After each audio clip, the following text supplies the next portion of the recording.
Gracias, buen Padre Celestial, por tu infinito amor y misericordia y porque nos ofreces en tu Hijo Jesús la salvación, la redención, el perdón de nuestros pecados y al final, Señor, en tu venida la vida eterna. Gracias por tan infinito amor. Te pedimos que abras nuestras mentes al abrir tu palabra y nos des la comprensión del mensaje que tienes para nosotros para este día. En Jesús te lo pedimos. Amén. Amén. Bien, vamos a analizar un poquito lo que se encuentra en Apocalipsis, el capítulo 19.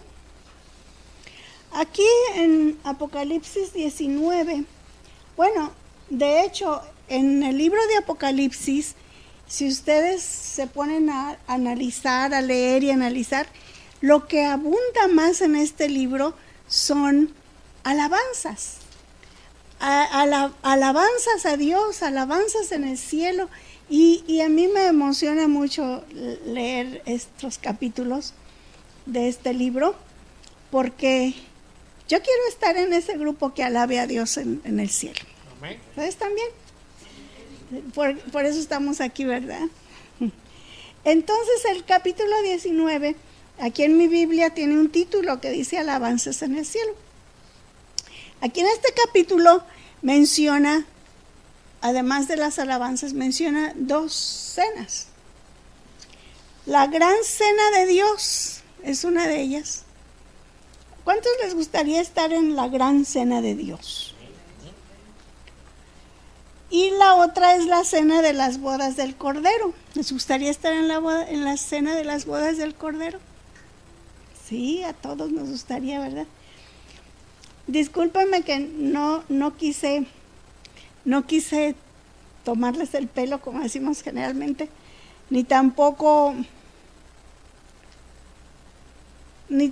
hacerles ver la falta de conocimiento de lo que es la cena de Dios. Pero vamos a analizar cuál es la cena de las bodas del Cordero y cuál es la gran cena de Dios. Y entonces, al finalizar nuestro estudio del Apocalipsis 19, vamos a ver en cuál cena realmente nos gustaría estar. ¿Verdad? ¿Les parece bien? Bien. Dice el versículo 1. Después de esto oí una gran voz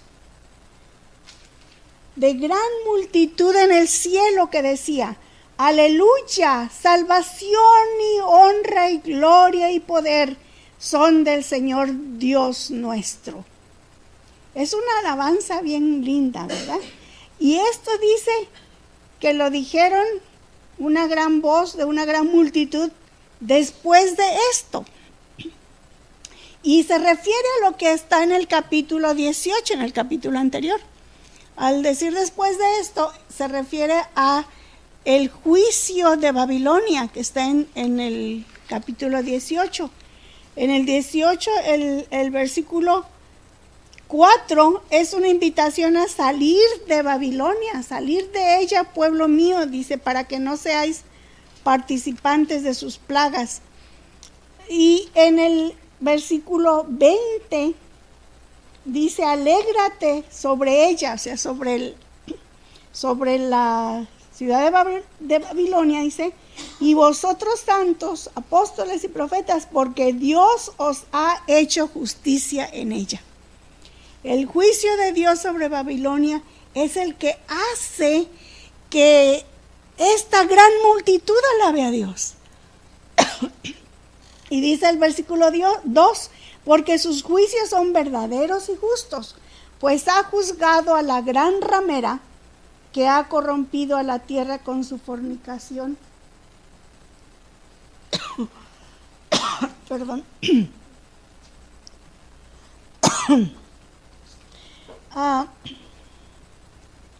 Que ha corrompido a la tierra con su fornicación y ha vengado la sangre de sus siervos de la mano de ella.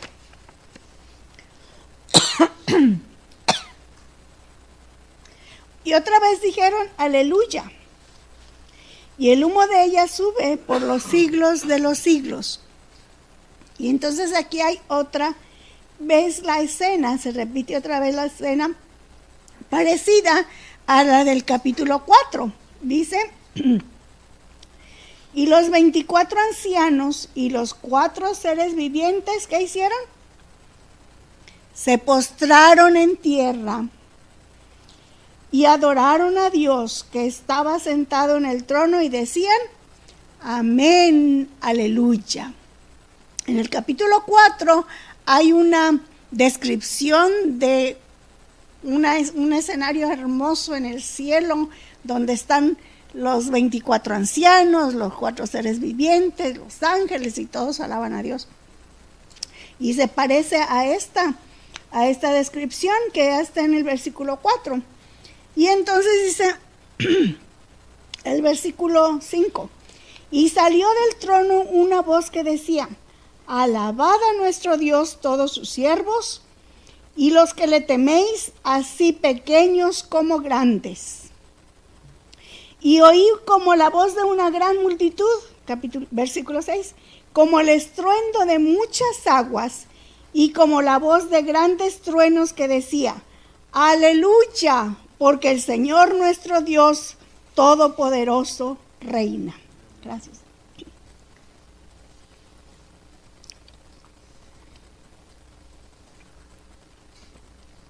En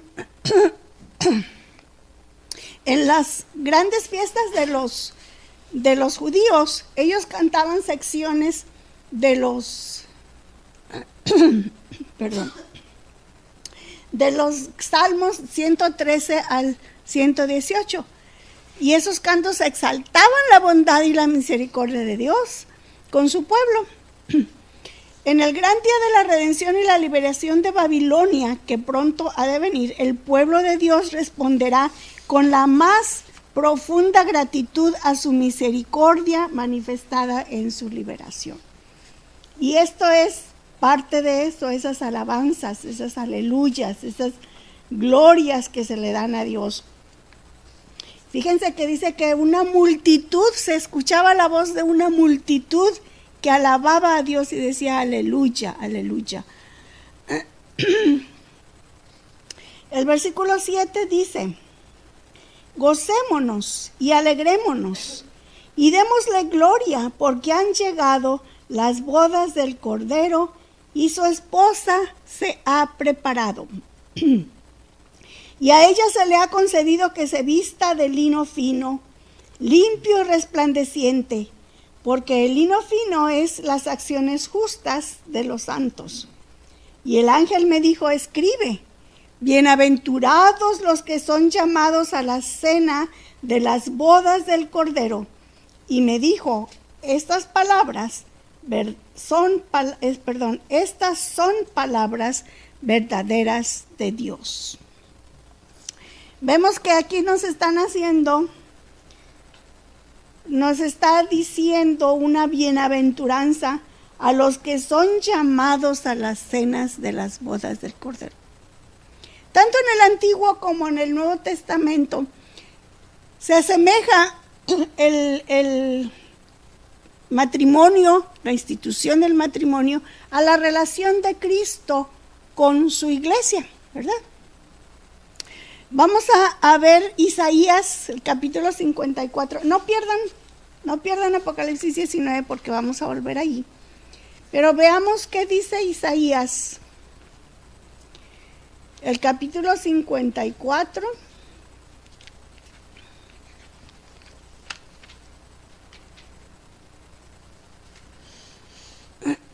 Los versículos 5, el versículo 5, perdón. 5 y 6.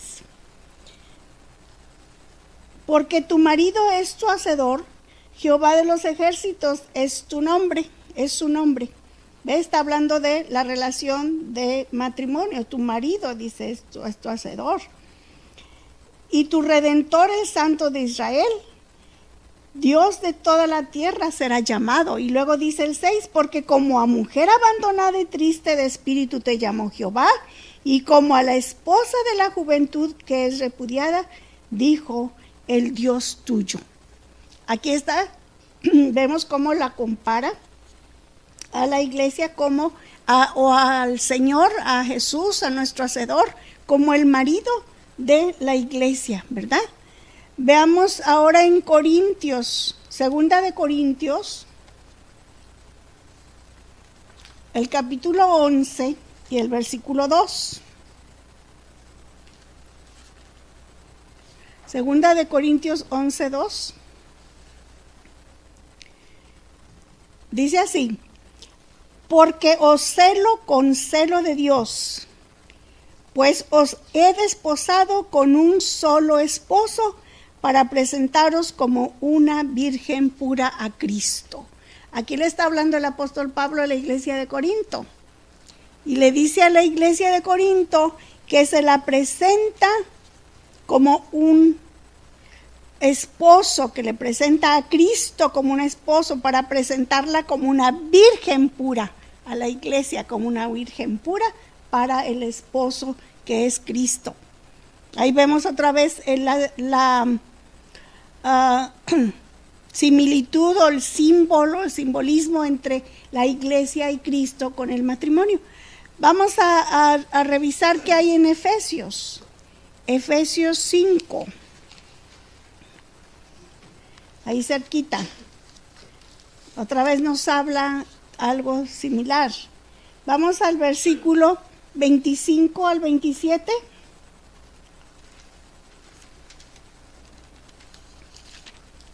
Ya estaba en Gálatas, no es Efesios 5. Dice: maridos, amad a vuestras mujeres así como Cristo amó a la iglesia y se entregó a sí mismo por ella, para santificarla, habiéndola purificado en el lavamiento del agua por la palabra, a fin de presentársela a sí mismo una iglesia gloriosa, que no tuviese mancha ni arruga, ni cosa semejante, sino que fuese santa y sin mancha. ¿Como quién? Dice, como Cristo amó a la iglesia, ¿verdad? Así el marido debe amar a la mujer como Cristo amó a la iglesia. Ahí está comparándola, ¿verdad? La relación. Y el versículo 29 dice: porque nadie aborreció jamás a su propia carne, sino que la sustenta y la cuida, como Cristo también a la iglesia.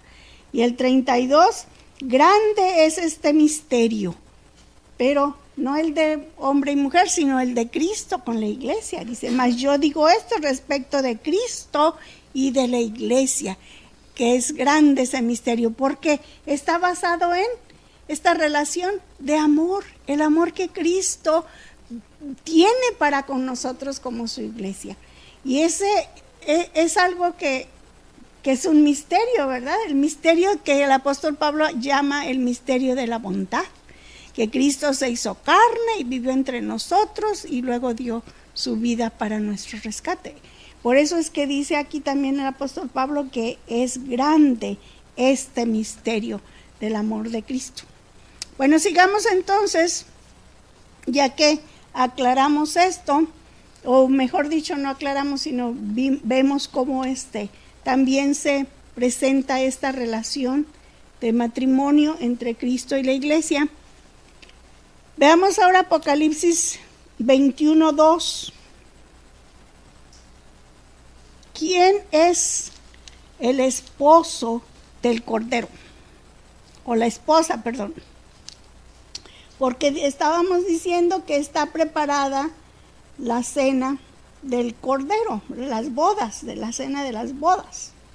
Y su esposa, dice que el versículo 2, y yo, Juan, vi la santa ciudad, la nueva Jerusalén, descender del cielo de Dios, dispuesta como una esposa ataviada para su marido. ¿Quién es la esposa del Cordero? ¿Quién?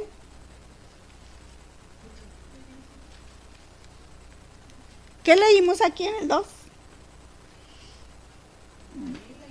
Yo, Juan, vi la santa ciudad, la nueva Jerusalén, descender del cielo.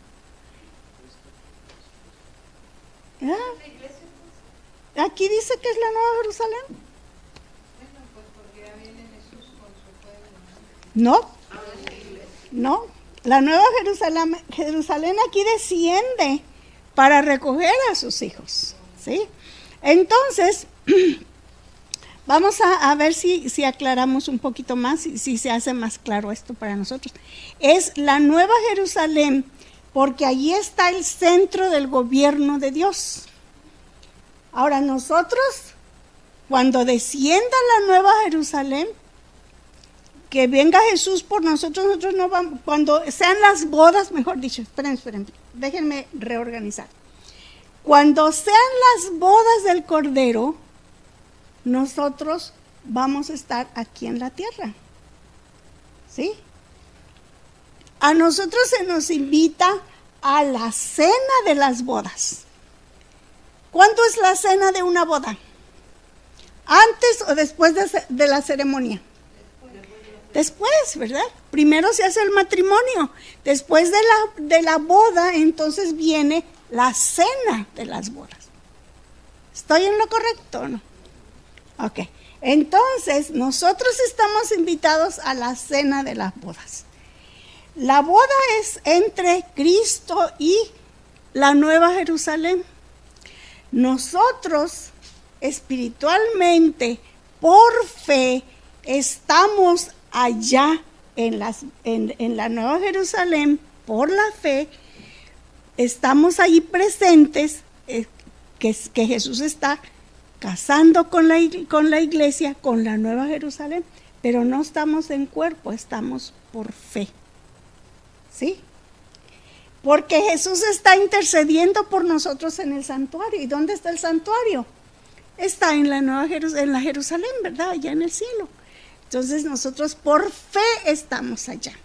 Somos casados con Cristo por fe dentro de la Nueva Jerusalén. Pero entonces viene Jesús para invitarnos y llevarnos a la cena de las bodas del Cordero. ¿Me están siguiendo? ¿Sí? Ok. Entonces, nosotros estamos allá. Vamos a ver entonces en Mateo 25, del 1 al 3. Ahí está la parábola de las 10 vírgenes. Esto quizás nos ayude a aclarar un poco lo que estamos hablando. Dice que el reino de los cielos será semejante a 10 vírgenes que tomando sus lámparas salieron a recibir el esposo. 5 de ellas eran prudentes y 5 insensatas. Las insensatas, tomando sus lámparas, no tomaron consigo aceite. Bien, entonces vino la medianoche, vino el esposo, pero venía a llevarse a las vírgenes, ¿verdad? Venía por las vírgenes para la cena, pero ya el esposo ya se había casado, ya venía nomás para llevarlas a la fiesta de la cena. Veamos también Apocalipsis 14.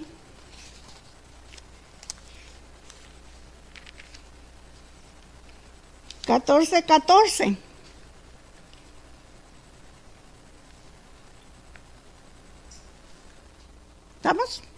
Dice, miré y aquí una nube blanca y sobre la nube uno sentado semejante al Hijo del Hombre que tenía en la cabeza una corona de oro y en la mano una hoz aguda. Aquí nos viene aclarando un poco que la ceremonia de casamiento ya fue realizada en el lugar santísimo y entonces viene para que después de la ceremonia, para la boda, para la cena de la boda. Después Cristo volverá de la boda a nuestro mundo a llevar a su pueblo con él al cielo. Entonces se llevarán a cabo las fiestas de la boda, las bodas del Cordero. Los habitantes de la Nueva Jerusalén, los santos, son preparados para su parte en esta fiesta que Cristo va a celebrar con ellos en el cielo, recibiendo su justicia. Por eso dice el versículo 19:8, se le ha concedido que se vista de lino fino y resplandeciente, porque el lino fino es las acciones justas de los santos. ¿Qué es el lino fino? La justicia de Cristo, ¿verdad? Se le ha concedido que se vista de lino fino, limpio y resplandeciente, que son las acciones justas de los santos. Nosotros no podemos hacer acciones justas por nosotros mismos. Tenemos que, la única manera de hacerlos es por la justicia de Cristo. La justicia de Cristo está representada por ese manto, por esa ropa de lino fino, limpio y resplandeciente. Y esa ropa, esa justicia no nos cuesta nada. Lo único que nos cuesta es pedírsela a Dios y Dios está dispuesto a dárnosla. Es lo único, no nos cuesta nada. Es un don de Cristo, la justicia de Cristo. Veamos Isaías 55.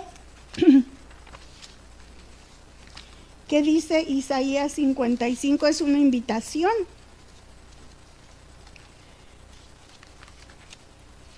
Dice: a todos los sedientos, venid a las aguas, y los que no tienen dinero, venid, comprad y comed. Venid, comprad sin dinero y sin precio vino y leche. No tenemos que gastar nada para recibir esa vestidura. Tenemos que ir nada más a Jesús, ir a Dios y Él nos lo va a conceder. Ahí mismo en Isaías, vamos al capítulo 61. Isaías 61, el versículo 10. En gran manera me gozaré en Jehová, mi alma se alegrará en mi Dios, porque me vistió con vestiduras de salvación, me rodeó de manto de justicia, como a novio me atavió y como a novia adornada con sus joyas. Qué hermoso, ¿verdad? O sea que no nos cuesta nada. Él mismo nos viste, nos rodea con su manto de justicia para que podamos tener acciones justas. Porque por nosotros mismos no lo hay. Y no nos cuesta nada. No tenemos que invertir nada. Veamos ahora Romanos 3. Vayamos a Romanos, el capítulo 3. Vamos al versículo 20.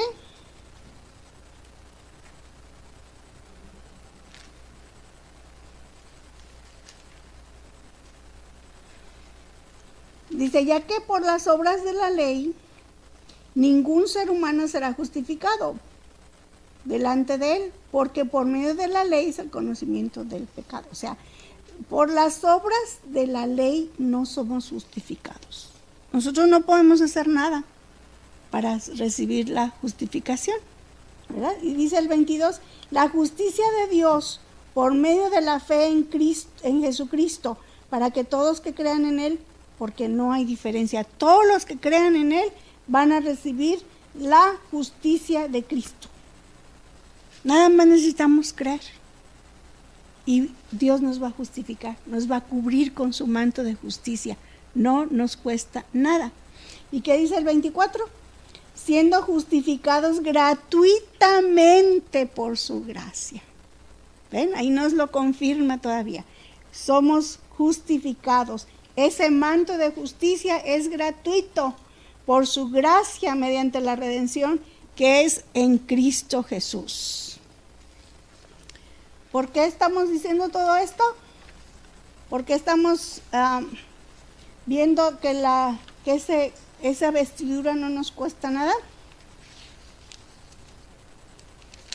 Porque ese es el atavío, ¿verdad? Que necesitamos tener. ¿Qué dice el versículo 8? Se le ha concedido que se vista de lino fino, limpio y resplandeciente, porque el lino fino es las acciones justas de los santos. Por eso es que estamos viendo estos versículos, porque el versículo 8 nos está diciendo del vestido de lino fino. ¿Y cuál es ese vestido? Ya estamos viendo que es la justicia de Cristo que Él nos la da. Acuérdense nomás lo voy a mencionar de paso, en Mateo 22, la parábola de la fiesta de las bodas, porque eso ya lo analizamos en la lección hace 2 semanas, una semana pasada, no me acuerdo. Cuando estuvo el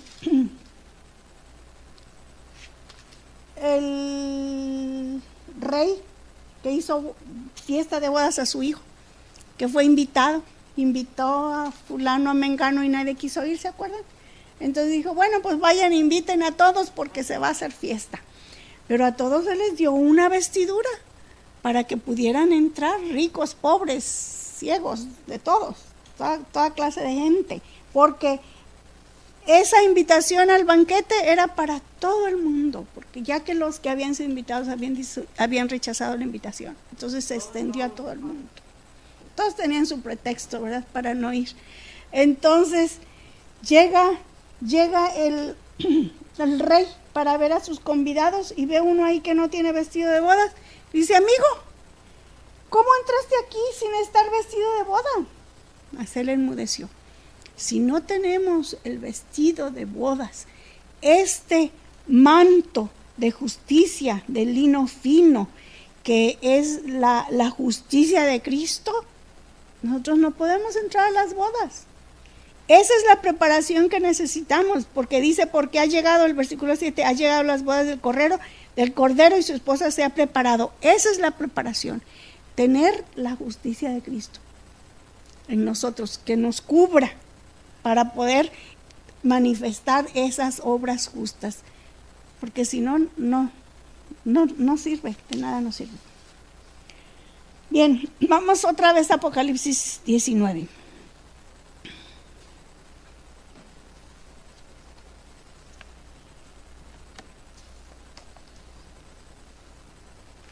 Entonces, ¿qué sucede en el versículo 10? Está viendo toda esta escena y todo lo que le están diciendo a Juan. Escribe, bienaventurados los que son llamados a las cenas del Cordero. ¿Y qué hizo Juan? Era tan grande la emoción de esta situación que ¿qué hizo? Dice, yo me postré a sus pies para adorarle. ¿Y qué dijo? Mira, no lo hagas. Dijo, porque ¿quién era el que le estaba hablando? En el 9 era un ángel, ¿verdad? El 9 dice, y el ángel me dijo, y él dice, me postré a sus pies para adorarle. Era tanta la emoción de esa belleza, de esa escena que estaba contemplando, que se postró a sus pies y le dijo, mira, no lo hagas, yo soy consiervo tuyo y de tus hermanos. O sea, yo también soy un siervo como tú y de todos tus hermanos. No me adores, no lo hagas, levántate. A los que retienen el testimonio de Jesús, adora a Dios, porque el testimonio de Jesús es el espíritu de la profecía. Y entonces cambia por completo el panorama en el versículo 11. Ya vimos cuáles son las bodas del Cordero, ¿verdad? ¿Quieren estar allí? Ay, sí, yo también. Entonces el versículo 11 viene otro panorama diferente. Dice, entonces vi el cielo abierto. Se abre el cielo. ¿Y qué es lo que sucede? Viene un caballo blanco y el que lo montaba se llama Fiel y Verdadero. Y con justicia juzga y pelea. Sus ojos eran como llama de fuego y había en su cabeza muchas diademas y tenía un nombre escrito que ninguno conocía sino él mismo. Y luego sigue diciendo, el versículo 13, estaba vestido de una ropa teñida en sangre y su nombre es el Verbo de Dios. Y los ejércitos celestiales, número 14, versículo 14, vestidos de lino finísimo, blanco y limpio, le seguían en caballos blancos. ¿Se pueden imaginar la escena? Un caballo blanco que sale y con su jinete que se llama Fiel y Verdadero. ¿Quién puede ser? El Verbo de Dios. ¿Quién puede ser? Y luego le siguen más caballos que con sus jinetes están vestidos de lino finísimo, blanco y limpio, en caballos blancos. Qué hermoso, ¿verdad? Ver esa escena. Se imaginen en visión lo que estaba viendo Juan. Pero fíjense lo que pasa. De su boca sale una espada aguda, el versículo 15, de la boca del jinete que va delante del caballo blanco, para herir con ella a las naciones, y él las regirá con vara de hierro, y él pisa el lagar del vino del furor y de la ira de Dios, del Dios Todopoderoso. Y en su vestidura y en su muslo tiene escrito este nombre: Rey de Reyes y Señor de Señores. ¿Quién era ese que cabalgaba el caballo blanco? Jesús, Cristo Jesús. ¿Cuántos nombres tenía Cristo Jesús? ¿Ah? ¿Cuántos nombres lo leímos? Lo leímos. Dice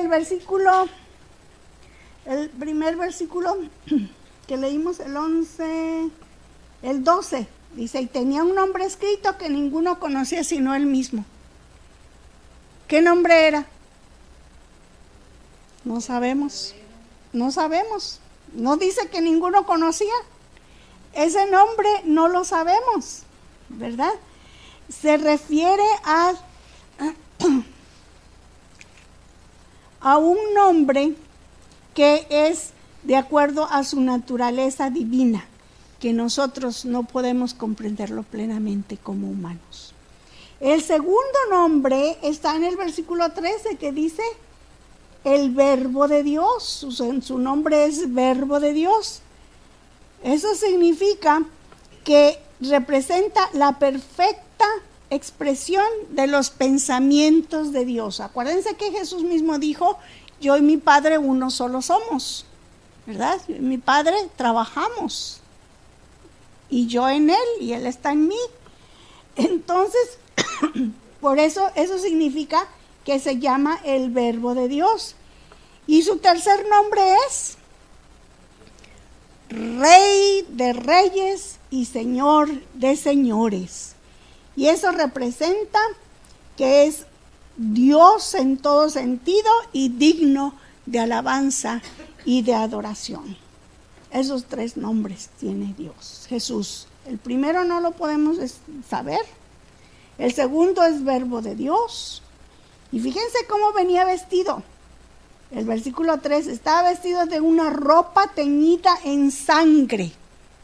¿Qué querrá decir eso? Que estaba su ropa teñida en sangre. ¿No se les imagina algo?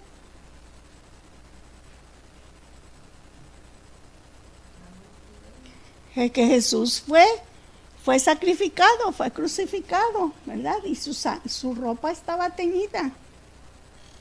Hay un himno que habla sobre eso,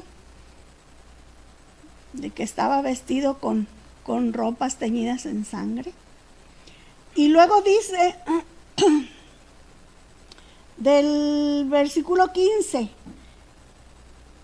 que él pisa el lagar del vino del furor y de la ira del Dios Todopoderoso. ¿Cuándo pisó Jesús el lagar del vino del furor y de la ira de Dios? ¿Cuándo? Cuando murió, sí.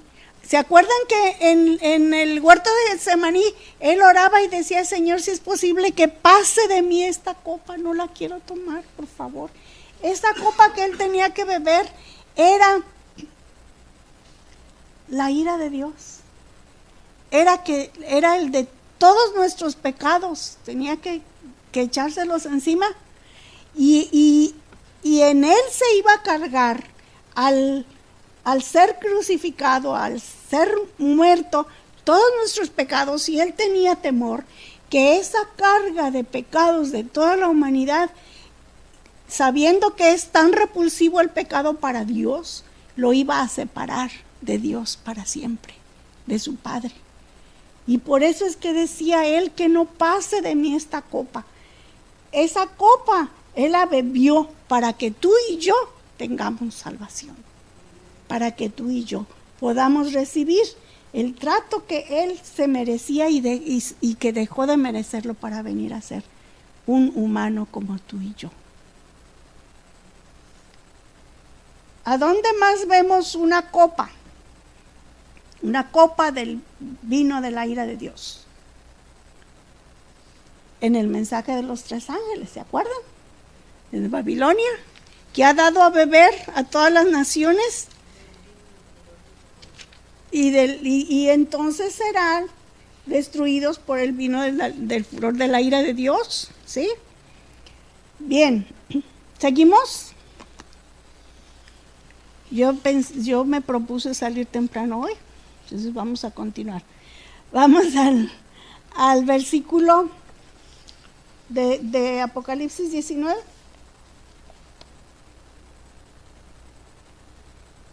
El 14. ¿Ok? No, el 17, que ya leemos ahí. Vamos al 17. Y vi a un ángel que estaba en pie en el sol, y clamó a gran voz diciendo a todas las aves que vuelan en medio del cielo. Y ahora aquí está la otra cena.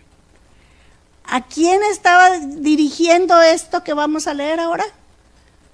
A todas las aves. Acabamos de leer. Diciendo a todas las aves que vuelan en medio del cielo: venid y congregaos a la gran cena de Dios. ¿A quiénes está invitando? A las aves del cielo. A las aves, hasta ahí quedémonos, a las aves. No quieren interpretar quiénes son las aves, porque son las aves. ¿Ok?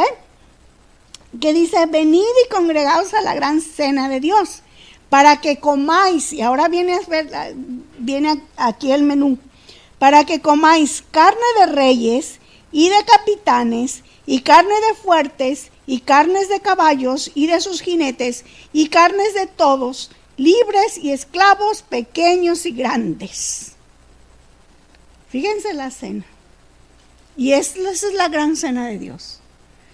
Las aves de rapiña que vienen a devorar las carnes de todas estas personas. ¿Y quiénes son? Y vi la bestia, 19, y vi a la bestia, a los reyes de la tierra y a sus ejércitos reunidos para guerrear contra el que montaba el caballo y contra su ejército. Estas son los que están en el versículo 18. La bestia y los reyes de la tierra y sus ejércitos reunidos para guerrear contra el que montaba el caballo y contra su ejército. Y la bestia fue apresada, el versículo 20, y con ella el falso profeta que había hecho delante de ellos las señales con las cuales había engañado a los que recibieron la marca de la bestia y habían adorado su imagen. Estos fueron lanzados vivos dentro de un lago de fuego que arde con azufre. Y los demás fueron muertos con la espada que salía de la boca del que montaba el caballo. Y todas las aves se saciaron de las carnes de ellos. ¿Se comprende ahora cuál era la gran cena de Dios? Cuando Jesús, con el resplandor de su venida, destruya a los malos, a los que no quisieron estar con Él, a los que no quisieron aceptar su salvación y sin embargo quisieron hacer daño a los que sí eran los hijos fieles de Dios. Ellos van a ser la comida de esas aves de rapiña que están siendo invitadas a venir a la gran cena de Dios. Nosotros tenemos la opción de escoger a cuál cena queremos pertenecer. ¿A la cena de la boda del Cordero o a la gran cena de Dios? En la cena de las bodas del Cordero vamos a ser invitados y Cristo mismo nos va a servir. Y si no estamos en una cena, vamos a estar en otra. Si no estamos en la cena de las bodas del Cordero, entonces vamos a estar en la gran cena de Dios, y esa gran cena de Dios no vamos a comer, sino a ser comidos. Aquí dice que carnes de todos, libres y esclavos, pequeños y grandes.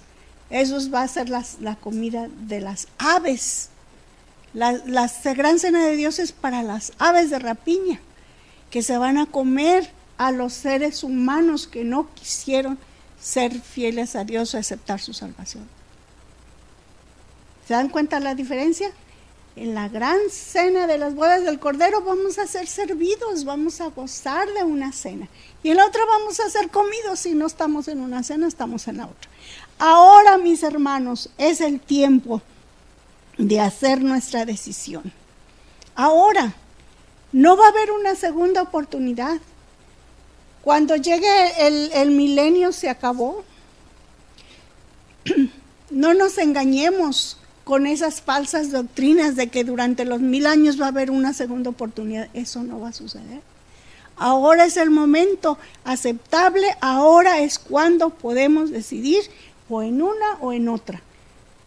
Después ya no hay más tiempo. No podemos tampoco quedarnos en el medio. O somos de un bando o somos del otro. Como Jesús dijo, el que no es conmigo, contra mí es. El que no recoge, desparrama, ¿verdad? Y como vimos en la lección de esta semana, en Mateo 24, 28 creo que es, ¿verdad?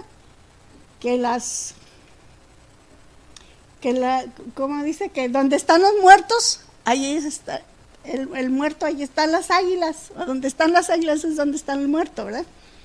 A esto se refiere, a la gran cena de Dios. Ahí se van a reunir estas aves de rapiña. Hermanos, la invitación está abierta, no la desaprovechemos. Y por favor, hagamos lo que dice aquí, el versículo 7, que han llegado las bodas del Cordero y su esposa se ha preparado. Preparémonos para esa gran cena de la boda del Cordero. Preparémonos ahora con la justicia de Cristo, con que nos vista Jesús con su justicia, y que nuestra preparación sea, como estudiamos esta semana, velar y orar. Si no velamos y no oramos, de nada nos sirve. Si oramos y no velamos, tampoco nos sirve. Hagamos las dos cosas. ¿Cómo vamos a hacerlo? Para no ser engañados, estudiar la palabra de Dios, entregarnos a Jesús de todo corazón, obedecerle, tomar ese manto de justicia que es gratuito, que no nos cuesta nada, la salvación. Y entonces, cuando Jesús venga, que nos pueda reclamar como suyos, que ya hayamos hecho nuestra boda con Cristo en el cielo por fe, y luego Él nos lleve a la fiesta de la cena de las bodas del Cordero. Qué emoción, ¿verdad? Que ninguno falte. ¿Queremos estar allí todos? Amén. Dios me los bendiga.